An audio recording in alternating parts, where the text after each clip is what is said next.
Fala pessoal, antes de mais nada, é muito bom estar aqui de novo com vocês para falar um pouco de cripto. Acho que nesses últimos tempos aconteceu muita coisa nesse mercado, o preço subiu muito, desceu muito e muita gente não sabe mais ou não entende ou nunca entendeu por falta de contato com a área. Quais são os fundamentos para as criptomoedas, de onde elas surgiram e o que agrega valor para esses ativos? Porque no final das contas não é simplesmente um ativo que valoriza e você vai vender depois, ele tem um fundamento pelo qual a gente acredita que ele vai valorizar ou desvalorizar. E é isso que a gente vai abordar aqui hoje. Então, eu quero cumprimentar o Felipe primeiro, eu já conversei com ele aqui.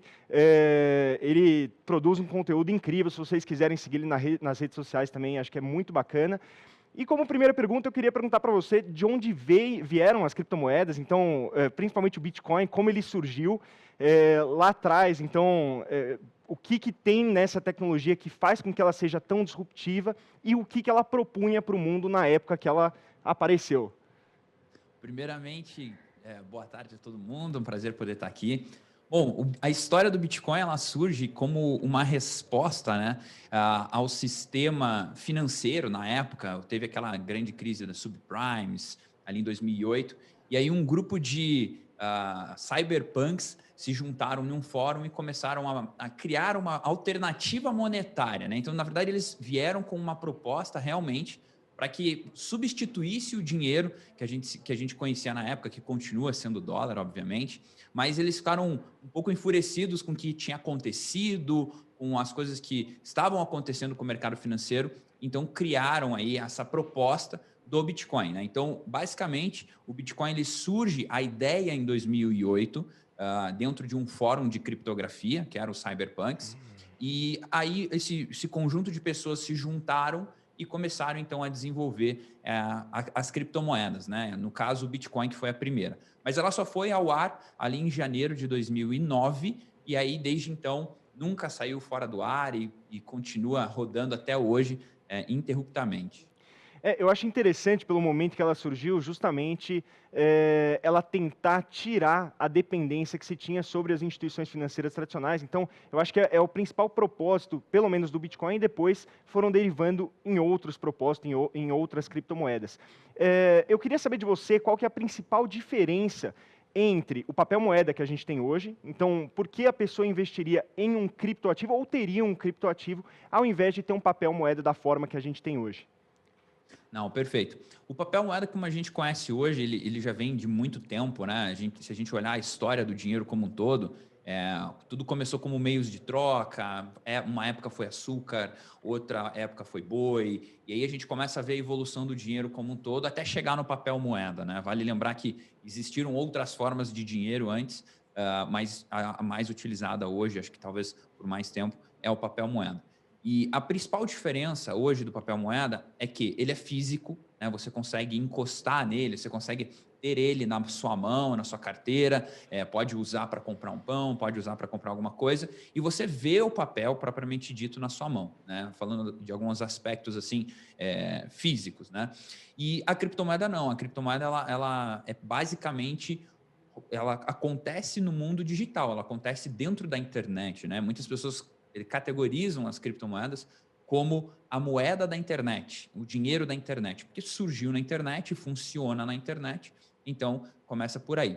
Mas tem algumas outras propriedades que a gente pode ver, sem ser o aspecto físico, como, por exemplo, hoje o papel moeda, você, obviamente, com inúmeras formas de controle, você, de certa forma, consegue uma impressão de dinheiro desenfreada. Enquanto nas criptomoedas, no caso do Bitcoin, a gente tem uma quantidade limitada de moedas para ter em circulação. Então, tem vários aspectos em relação à durabilidade, tangibilidade do próprio dinheiro e da criptomoeda que elas se distinguem, tá? Mas o que leva uma pessoa ter Bitcoin e não ter papel moeda, ou ter papel moeda e ter Bitcoin, é basicamente porque muitas pessoas acabam vendo o Bitcoin como o ouro digital, né, como uma reserva de valor, e elas acham que ao longo dos anos o preço do Bitcoin tende a subir, né, tende a ter uma apreciação, enquanto o papel moeda tende a ter uma desvalorização, o poder de compra diminuir, coisas nesse sentido, né? É muito comum ver na internet algumas brincadeiras no sentido de pô, quanto que o R$ 1.000 comprava no mercado e quanto que na época o Bitcoin conseguia comprar de compra, né? Então, e aí a gente vê hoje em dia que um Bitcoin valorizou muito e o nosso papel moeda acabou desvalorizando. Mas o que leva, então, a pessoa a ter Bitcoin e papel moeda é simplesmente o fato da pessoa ter uma expectativa de que aquele criptoativo ele tende a valorizar no futuro, né? Por trás de tudo isso tem um conceito muito interessante que é a descentralização. Então, no final das contas, eu acho que isso só pode ser explicado pelo fato de que a gente sabe quanto de um criptoativo vai existir. Tem criptoativos que eles são inflacionários por natureza, então eles são emitidos ao longo do tempo, e tem criptoativos que não. No caso do Bitcoin, ele tem 21 milhões de unidades. E como é que a gente consegue ter essa confiabilidade de que isso é limitado? É principalmente pelo funcionamento daquela rede, que é através da blockchain. Esse conceito que foi criado com o Bitcoin, que se perpetuou nas criptomoedas, é justamente o que caracteriza uma criptomoeda. Bem, uma criptomoeda é um ativo que roda num sistema de blockchain. Apesar de ser difícil de explicar, por principalmente ser bastante intangível, como é que você explicaria o que é uma blockchain para o pessoal de casa? Perfeito. Até antes de explicar o que é o blockchain, vale muito a pena dizer que assim, o Bitcoin é diferente de blockchain, blockchain é diferente de Bitcoin. Apesar deles terem surgido juntos, né? Porque o que permite com que o Bitcoin funcione é o próprio blockchain, é o que garante então que a rede funciona. Eu já vou explicar o que é o blockchain de fato, mas eles surgiram juntos. O blockchain em si, ele é uma junção de inúmeras tecnologias que, quando compiladas, formou-se então o blockchain. Então a gente tem criptografia de hash, tem prova de trabalho, tem várias tecnologias que já existiam. Por exemplo, o Proof of Work, a prova de trabalho, que é um mecanismo de verificação das transações, ele existe desde 1980, muito antes do Bitcoin surgir, mas é uma das tecnologias que engloba todo o blockchain. Mas o que é o blockchain de fato? Eu gosto de comparar, tem inúmeras formas de a gente conseguir explicar, mas eu gosto de explicar o blockchain como aquele livro contábil, né? Provavelmente muitas pessoas que estão assistindo aqui já tiveram aquele caderninho azul de conta caixa, aonde você ia colocando débitos e créditos e no final você fazia uma somatória para saber quanto que tinha dado o gasto e o recebível naquela página, né? E aí você ia para a próxima página do caderno colocando o saldo que você tinha na página anterior. Para mim, o blockchain, uma forma fácil de explicar, é como se fosse um livro mesmo. Então, dentro da primeira página, vão conter as transações, de quem está vindo essa transação, para onde está indo, qual o valor da transação, quanto está sendo pago de taxa.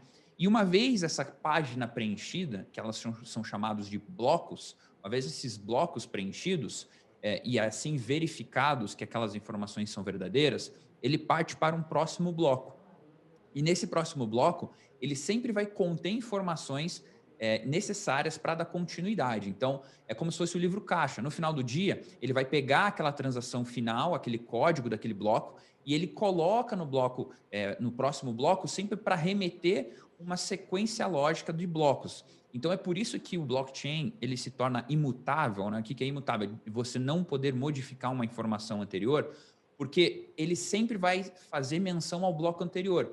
E se você muda um bloco, você quebra toda a próxima cadeia. Então, você não consegue realizar isso. Então, o blockchain basicamente é um livro caixa, onde tem todas as informações de transações, saldos de carteira, aonde está cada saldo, para onde está indo, quanto está sendo pago de taxa, qual o tamanho do bloco, quanto tempo está demorando para ser verificado esse bloco. Então, é basicamente um livro que tem todas essas informações e a parte da descentralização que você comentou é muito interessante a gente ver, porque esse livro existe uma cópia em cada computadorzinho de mineração, que a gente chama, né, que é quem verifica essas transações, ao redor do mundo. Então, por mais que você tente desligar todos esses computadores, provavelmente em um desses computadores ainda vai existir uma cópia do blockchain mais atualizada, para depois, então, perpetuar o uso dela mais para frente, caso seja perdida por algum motivo.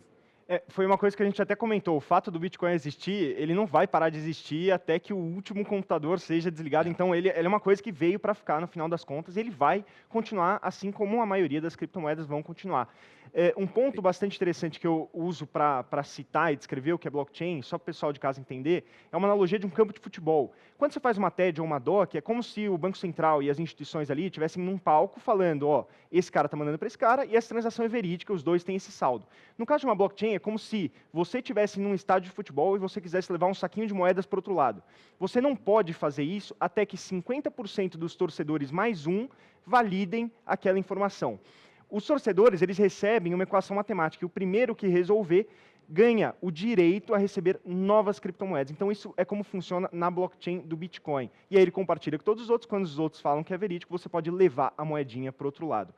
Então, em síntese, ele é um sistema que, para você mentir para ele, você precisaria estar mentindo para 50% dos torcedores mais um, e no caso de uma rede que tem muitos computadores hoje em dia, você teria que mentir para 50% dos computadores mais um, e potencialmente ter que ir até o bloco inicial que foi minerado, para mudar aquela informação e conseguir mentir para essa rede. Então é muito difícil e é por isso que ele gera tanta segurança. O fato de ele ter 21 milhões de unidades é realmente uma coisa que a gente não consegue mudar e para fazer isso seria necessário um poder computacional muito grande. Então, da última vez que eu tinha visto, eram utilizadas 7 usinas nucleares em termos energéticos para a mineração do Bitcoin. E até um contrassenso, porque muita gente fala de questão ISD, de fato, ele gasta energia para fazer a mineração, então para validar, mas quanto mais energia ele gasta, mais o propósito dele é cumprido, porque, em tese, mais segura aquela rede é. Então, é um contrassenso, mas o gasto energético dele acaba sendo positivo para a rede.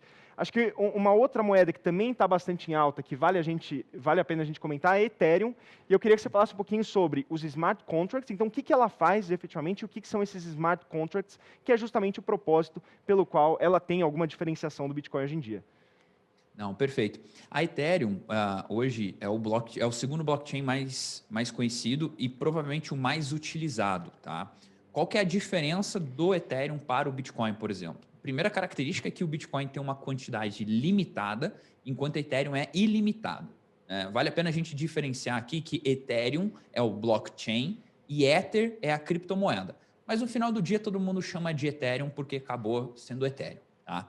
Mas basicamente o Ethereum ele veio com uma proposta de fazer com que pessoas pudessem usar aquele blockchain para outras aplicações. Então, por exemplo, caso eu e o Bruno, a gente quer criar aqui um aplicativo que faz controle de pessoas que entraram nesse evento. A gente poderia desenvolver um blockchain do zero que nos auxiliasse a fazer essa contagem de todos esses registros, mas nós iríamos precisar de desenvolvedores, precisaremos entender muito sobre blockchain para até a gente poder ensinar e falar para os desenvolvedores o que nós precisamos, mas existe uma outra opção, que é usar o blockchain do Ethereum de forma pública. Então, é um blockchain público que você pode pegar aquelas informações e incorporar naquilo que você precisa.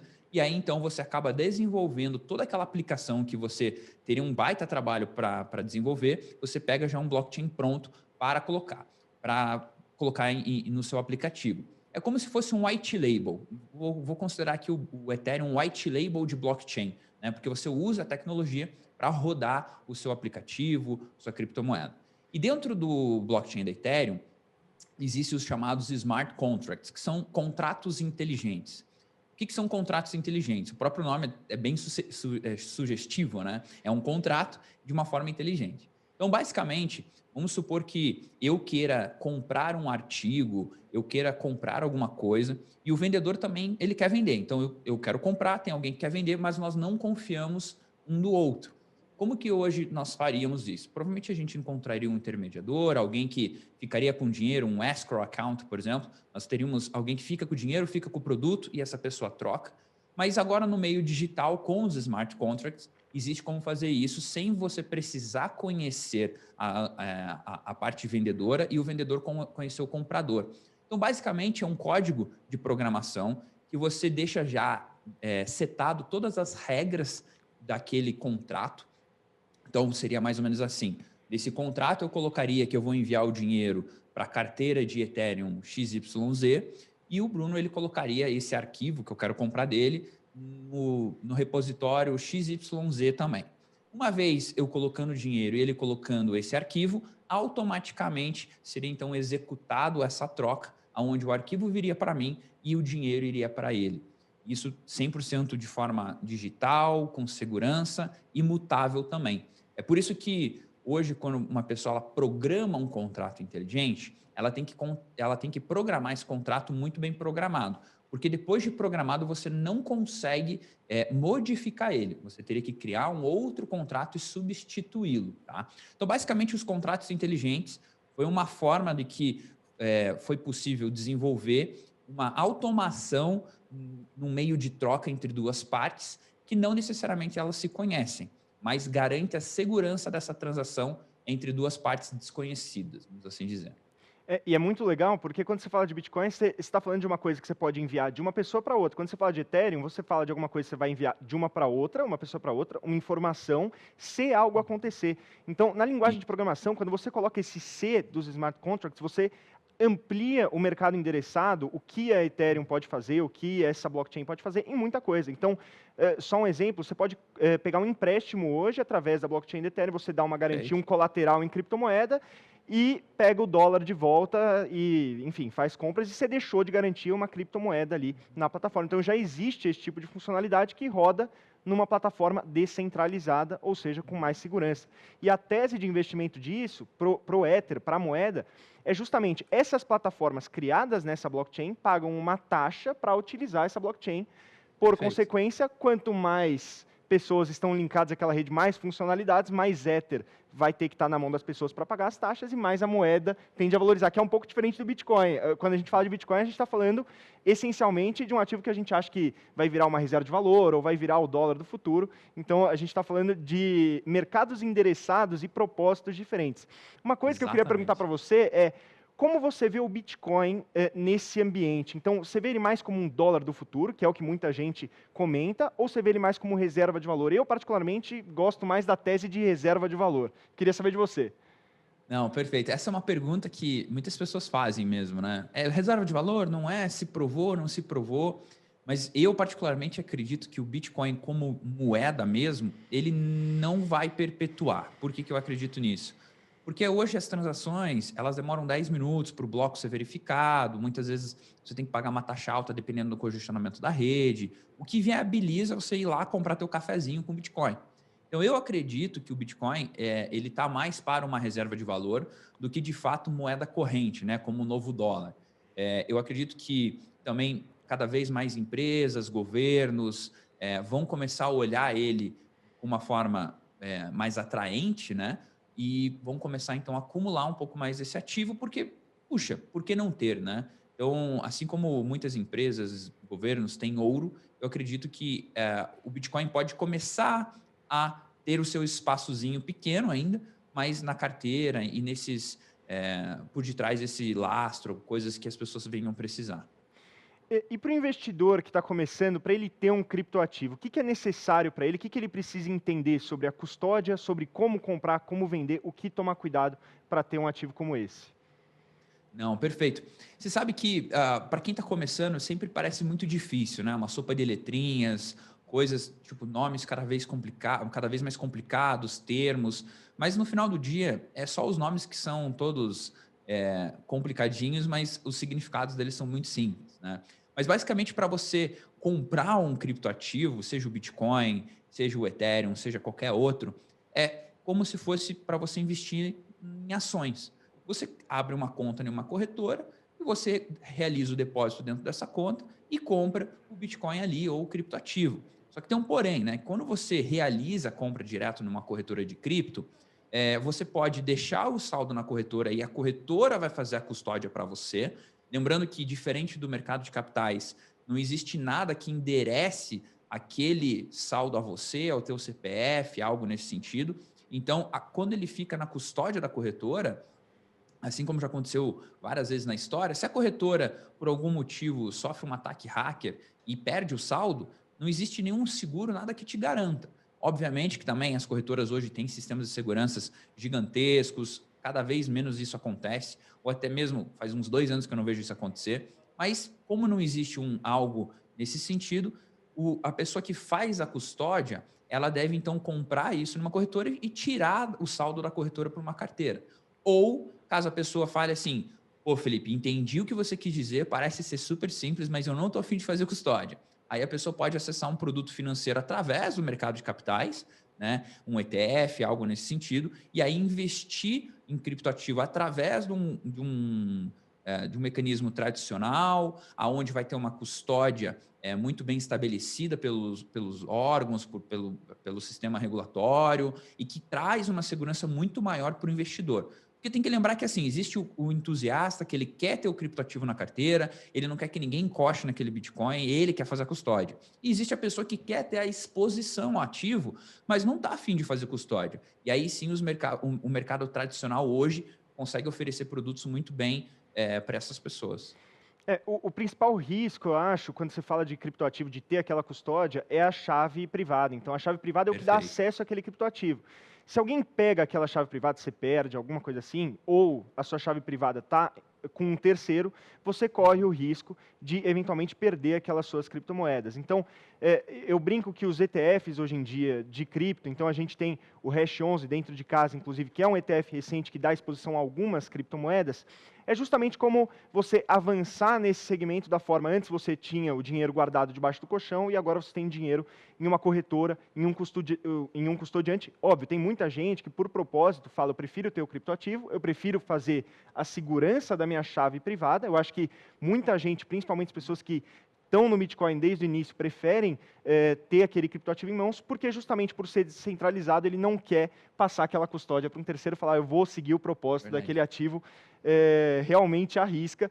Mas eu acho que também tem o outro tipo de investidor que quer ter uma exposição e não necessariamente quer fazer aquela custódia, porque é uma coisa complicada, você precisa ter um sistema de segurança, você precisa pensar o que pode acontecer com aquela sua chave. Se você tem aquela chave num papelzinho na sua carteira, se acontecer alguma coisa, se perder sua carteira, você perdeu suas criptomoedas. Então, é necessário ter necessário ter um conhecimento relativo sobre como fazer essa segurança e, se você não quiser ter esse conhecimento, se você não quiser avançar tanto nessas questões práticas, você pode partir para um ETF ou para um produto de mercado Perfeito. financeiro tradicional. Uma coisa também, Felipe, acho que principalmente para quem olha para esse mercado, vê a volatilidade dele, inclusive ele subiu muito rápido, desceu muito rápido, é quanto, se você está começando, você deve expor a sua carteira a um ativo como esse. Então, quanto vale a pena, apostando na perspectiva de futuro, olhando para o mercado endereçado, você alocar nesse ativo? Na sua opinião, quanto é essa porcentagem para um investidor iniciante? Não, perfeito. Eu gosto de falar, Bruno, que as pessoas elas devem se conhecer, independente do mercado que elas estão, né? Seja no mercado de capitais, seja no mercado de commodities, fundo, qualquer coisa nesse sentido. Cada um tem um apetite a risco diferente do outro. Eu tenho um apetite que é diferente do seu, que é diferente de quem está nos ouvindo. Às vezes tem pessoas que estão aqui nos ouvindo que adora risco, adora volatilidade. Lembrando que a volatilidade ela é a variação de preço daquele ativo, não necessariamente o Bitcoin, por ter muita volatilidade, torna ele menos seguro. Tá? Isso é muito legal dizer, porque às vezes as pessoas colocam a volatilidade com a segurança ali na mesma panela, mas não significa isso.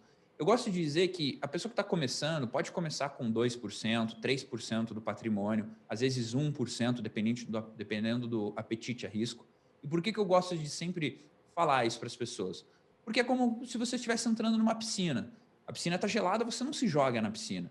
Você sabe que uma hora, talvez você vai entrar na piscina como um todo, ou às vezes você vai ficar só sentado na beira, mas você vai estar na piscina. Então, imagine que aquele 1%, aquele 5% que você começa é o primeiro passo, é o primeiro degrau que você dá. Você sente como é que está a água, se está muito gelada, se não está. Você espera um pouco, se acostumar, né, com a temperatura. Porque o que acontece é que muitas vezes as pessoas querem entrar de cabeça, colocam muito dinheiro, achando que o ativo vai se apreciar do dia para a noite, quando isso não acontece. Eu conheço pessoas que começaram com 2%, 5%, foram se acostumando com a volatilidade do ativo e hoje tem 20%, 30%. Mas isso depende de cada pessoa, de cada perfil. Eu acho que para qualquer pessoa que quer começar, de 1 a 5% está excelente. Já é um começo, sabe? Pelo menos para a pessoa falar assim, legal, eu estou investindo nesse negócio, eu tinha uma ideia de que talvez fosse difícil, eu tinha uma ideia que talvez aquele ativo fosse muito volátil, mas eu estou tranquilo. Então, acho que o se conhecer nesse sentido é muito importante. E falando um pouco, já que o pessoal está entrando e conhecendo esse mercado agora, sobre os criptoativos, tem muita gente que agora está impressionada com a desvalorização especificamente. Qual é o momento que a gente vive? Quais as causas para o momento, para a grande desvalorização que a gente teve?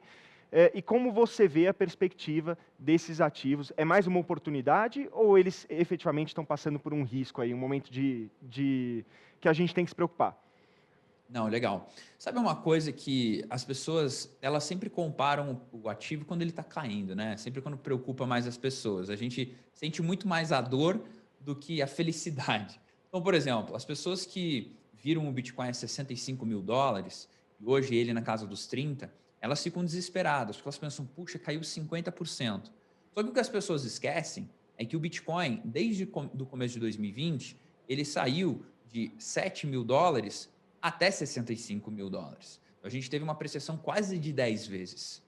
Então, uma correção de 50% para algo que subiu 1000% não é tão ruim.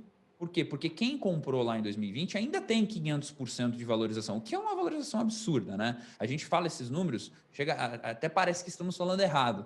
Mas eu acredito que é um movimento natural do mercado, tá? Eu acho que todo o mercado ele é cíclico. A gente teve uma grande apreciação, uma apreciação parabólica praticamente. Então é comum que haja essas correções porque ninguém quer ficar segurando lucro para sempre. Existem muitas pessoas que querem realizar, tem muitas pessoas que pensam, puxa, tô achando que agora está com muito risco, vou dar uma realizada, quando cair eu compro. E assim também existem pessoas que compraram e vão esquecer para o resto da vida aquilo lá, porque acreditam que o ativo vai continuar subindo. Mas particularmente eu acredito que é uma realização natural do mercado. Eu acho que o ciclo do mercado é isso, teve uma grande apreciação, agora uma correção, provavelmente no futuro a gente venha a ver o ativo apreciar. Pode ser que demore? Pode ser que demore. Pode ser que não demore? Também pode ser que não demore. Nós não temos bola de cristal, mas para quem quer começar no ativo, puxa, está 50% mais barato do que estava há um mês atrás. Então, é oportunidade, não é? Depende. Se a pessoa estava pensando em comprar em 65.000, por que não comprar agora a 30? Então, basicamente, eu diria, é ciclo do mercado, realização, pessoas colocando lucro no bolso. Acredito que a gente deve passar por um período de acumulação agora, nos próximos meses, mas nada é certo nesse mercado, né? Por quê? Porque é um mercado extremamente volátil, muitas vezes é guiado por um tweet, então tem que ser pé no chão e aquilo que eu falei, um pouquinho de cada vez e aí você vai se acostumando. Isso aí. A gente tem uma pergunta da audiência que eu queria chamar aqui. Se vocês Claro. puderem. Opa, tudo bem? Qual que é o seu nome? Qual a Opa, pergunta que você tem? boa tarde, tudo bem? Matheus aqui. A minha pergunta é sobre o Bitcoin especificamente, né? A gente percebe que, historicamente, ela tem realmente um rendimento muito expressivo e, nesse curto prazo, ela passou por uma desvalorização que me preocupa, né, especificamente. E eu queria entender se agora que a gente tem cada vez mais moedas digitais surgindo, ganhando espaço, ganhando nome no mercado, se ainda tem essa possibilidade de ver uma valorização no Bitcoin, como a gente viu, por exemplo, no ano passado, né? Se não me engano, subiu mais de 300%. É isso. Eu acho só legal, antes de passar a palavra para o Felipe, a gente comentar que aconteceu em 2013 e aconteceu em 2017 desvalorizações que chegaram a 80% de queda se comparado ao topo. Então, uma coisa que eu particularmente vi bastante nesse mercado já, é um momento de extrema euforia quando está subindo, então todo mundo conhece a volatilidade até que o ativo comece a cair, e aí todo mundo acredita que ele não era tão volátil assim e lembra que realmente é um ativo de risco. Então já aconteceu antes, e eu acho que a principal estratégia para olhar é mercado endereçado. O que que ele pode endereçar? Aonde ele pode se tornar um ativo primário? Então ele pode virar reserva de valor, ou no caso do Ethereum, quais funções ela pode atribuir e o que a demanda por essa moeda deve crescer. Então olhando para isso. O que você acha, Felipe? Bom, eu particularmente não consegui ouvir a pergunta como um todo, mas pelo que você comentou, acredito que realmente o ciclo do mercado já aconteceu antes. Tem que lembrar que o que faz as pessoas buscarem mais pelo Bitcoin? É muito pelo evento chamado halving, né? Que é quando a recompensa do bloco cai pela metade dos mineradores e aí o ativo se torna mais escasso. Então é muito comum a gente ver que nos anos que acontece esse evento, o ativo ele se aprecia muito, que foi o que aconteceu no ano passado. A gente teve esse evento do halving. E é batata. Sempre que acontece o evento, existe uma apreciação, pode ser que demore um pouquinho, pode ser que não, mas acontece a apreciação e depois existe uma desestimulação ao ativo. E provavelmente no próximo halving vai ter um hype, notícias e coisas nesse sentido, e as pessoas vão voltar a olhar para esse ativo. Eu acredito que o amadurecimento desse mercado vai vir a acontecer cada vez mais, como a gente já tem visto, ETF. Se você parar para pensar que em 2017, alguém falando para você que, poxa, em 2021 teremos ETFs, empresas listadas em bolsa comprando Bitcoin, provavelmente a gente falaria, nossa, isso é um sonho, seria maravilhoso, e nem acreditaria. Mas hoje já é uma realidade. Então, a gente vê o mercado crescendo, é muito possível que a gente continue vendo. A gente pode ver o Bitcoin, sim, ter sua participação como reserva de valor. Eu acredito que a tecnologia do blockchain da Ethereum vai ser cada vez mais implementada em outras áreas da economia. Eu acredito que os criptoativos, de fato, vieram para ficar, mas eles vão encontrar o seu lugarzinho nesse mercado como um todo, para que ele possa também continuar crescendo de forma saudável, né? Muito bacana, acho muito legal a sua pergunta, acho que muita gente tem, acho que ajuda a esclarecer bastante para o pessoal também por que isso está acontecendo e que é um movimento essencialmente de curto, médio prazo e que a perspectiva de longo prazo continua muito semelhante. Para a gente continuar aqui, então obrigado pela pergunta, para a gente continuar aqui eu queria chamar a Denise para dar sequência. Ei, tudo bem? Tudo jóia. O Bruno tem uma pergunta da audiência. A pergunta é a seguinte, é da Joelma Fernandes. Como ensinar aos adolescentes sobre criptomoedas? Olha, eu acho que para ensinar adolescentes sobre criptomoeda, uma coisa essencial é falar sobre o propósito, o que faz. Eu acho que muitas pessoas, que era o que a gente estava comentando com o Felipe, deixaram a valorização acentuada chamar a atenção, queriam entrar no mercado e desconheciam do propósito e por que ele foi criado. E isso gera uma coisa que é o que a gente constantemente vê em criptomoeda, que é uma valorização muito forte e, por consequência, uma desvalorização muito forte. Por quê? Porque a pessoa comprou, às vezes até se alavancou, contraiu algum empréstimo com a corretora que ela fez aquela compra, e aí quando começa a cair, ela se desesperou porque ela não conhecia o que era aquele ativo e acabou vendendo, falando, eu vou sair daqui porque eu não sei o que eu estou fazendo aqui, eu estava para vender mais caro e agora ele está mais barato e eu vou embora. Então, eu acho que para ensinar para pequenos investidores, para pessoas que estão entrando no mercado, é justamente ensinar o que é uma blockchain. Com certeza, pessoas mais novas que a gente têm até mais facilidade que a gente de entender isso. Então, acho que eles têm uma vantagem que é necessário a gente utilizar e aproveitar. É verdade. O que você acha? Não, eu concordo totalmente. Hoje em dia, as pessoas mais novas, elas têm uma facilidade muito grande para entender tecnologia, né? E eles sabem muitas coisas que muitas vezes a gente não faz nem ideia. A gente se acha antenado e quando a gente vê, nossa, tô ficando um pouco para trás. Mas eu acredito que conteúdo, e, por exemplo, esse evento como um todo, é um exemplo de como as pessoas podem aprender mais sobre determinado assunto e poder se especializar, né, no sentido de estudar um pouco mais. Vale lembrar, e o Bruno colocou muito bem isso, cuidar para não ser guiado pela ganância, né, no sentido de querer ganhar dinheiro, mas sim entender o fato do propósito e se expor esse ativo pela filosofia e pela questão que ele pode vir a proporcionar, né?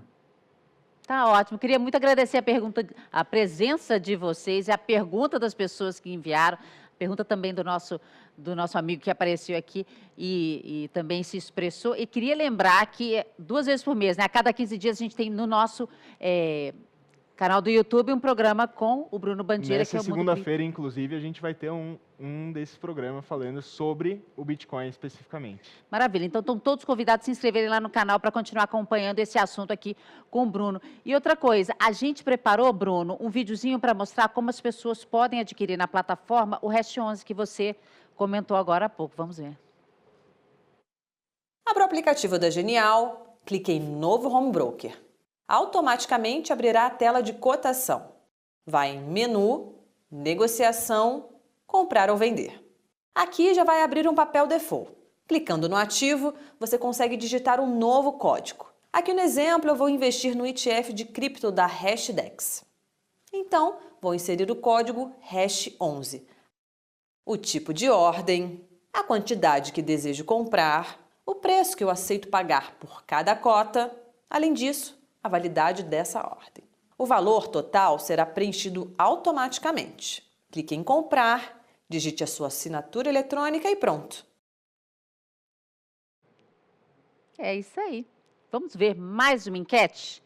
Vamos ver o que a gente vai perguntar agora para vocês. Participa, tá, gente? Está aí bem facinho na plataforma para vocês participarem com a gente. Além de mandar as mensagens e perguntas, também participem das enquetes também.